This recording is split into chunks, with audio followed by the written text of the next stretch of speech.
வணக்க மக்களே, சற்று முன் வெளியான செய்தி ஒன்று வெளியாகியுள்ளது. தேர்தலுக்கு பிறகுதான் முதலமைச்சர் யார் என்பதை முடிவு செய்வோம். டிடி தினகரனின் பரபரப்பு பேச்சு.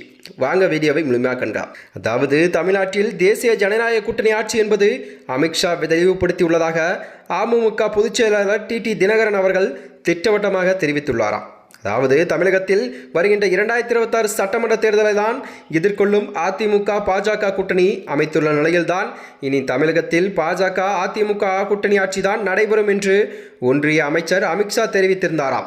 இதையடுத்து கூட்டணி அமைப்பு போது அமித்ஷா பேசியதை குறிப்பிட்ட எடப்பாடி அவர்கள் கூட்டணி ஆட்சி என்ற அமித்ஷாவின் பேட்டி பற்றி விளக்கம் அளிக்கவில்லை என்றும், தமிழ்நாட்டில் கூட்டணி ஆட்சி அமையும், பாஜக அமைச்சரவையில் இடம்பெறும் என்ற அமித்ஷாவின் கருத்து பற்றி தற்போது வரை எடப்பாடி பழனிசாமி அவர்கள் எந்த ஒரு விளக்கமும் கொடுக்கவில்லை என்றுதான் கூறப்படுகிறதாம். இந்த நிலையில்தான் பாஜக மட்டுமன்றி அக்கட்சியின் கூட்டணிகளும் உள்ள டிடிவி தினகரன் அவர்கள் உள்ளிட்டோரும் கூட்டணி ஆட்சியை வலியுறுத்தி வருகிறாராம். இதை தொடர்பாக டிடி தினகரன் செய்தியாளர்கள் அளித்த பேட்டியில் தமிழ்நாட்டில் தேசிய ஜனநாயக கூட்டணி ஆட்சி என்பதை அமித்ஷா தெளிவுபடுத்தியுள்ளதாகவும், தமிழ்நாட்டில் கூட்டணி ஆட்சிக்கான வாய்ப்பு தான் உள்ளதாக அவர் தெரிவித்தாராம்.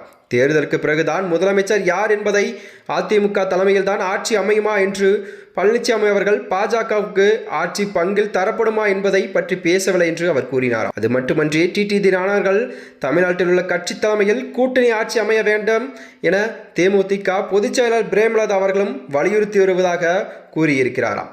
மேலும் இது போன்ற வீடியோக்களை தெரிந்து கொள்ள நமது சேனலை மறக்காமல் சப்ஸ்கிரைப் செய்து கொள்வோம். நன்றி, வணக்கம்.